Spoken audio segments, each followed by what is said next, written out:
હિંમતનગરમાં civil hospital સામેનું જૂનું પુરાણું પીપળાનું વૃક્ષ તારીખ 10/7/2012ના રોજ ધરાશયી થવા છતાં તેની નીચે મૂકેલી 2 ગાડીઓનો અદ્ભુત બચાવ થયો છે।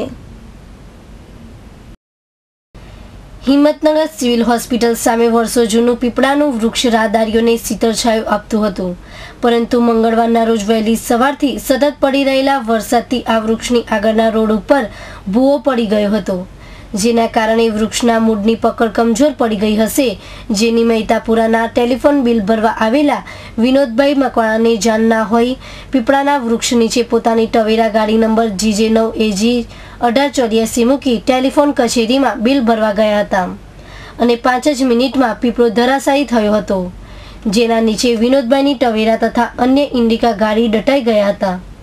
સદભાગ્યે બંને ગાડીઓના ચાલકો ગાડીમાં ન હોવાથી અદ્ભુત બચાવ થયો હતો। જો કે પીપળો પણ જાણે એવો સલામત રીતે પડ્યો હતો કે તેની મજબૂત ડાળીઓના ટેકાથી બંને ગાડીઓથી ઊંચો રહ્યો હતો, જેથી સામાન્ય ગોબાર સિવાય ગાડીઓને પણ વધુ નુકસાન થયું ન હતું। આ ઘટનાની નગરપાલિકાની ફાયર બ્રિગેડને જાણ કરતા ટીમે તાત્કાલિક દોડી આવી ગાડીઓ પરથી વૃક્ષ હટાવવાની કામગીરી શરૂ કરી હતી। આમ વરસાદના આગમન સાથે કોઈ સ્થળે મુસીબતોનું આગમન પણ શરૂ થયું હતું। હિંમતનગરના પ્રતિનિધિ બિંદેશ માંડલિયા સાથે બીજલ પંડ્યા, સિટી ન્યૂઝ હિંમતનગર।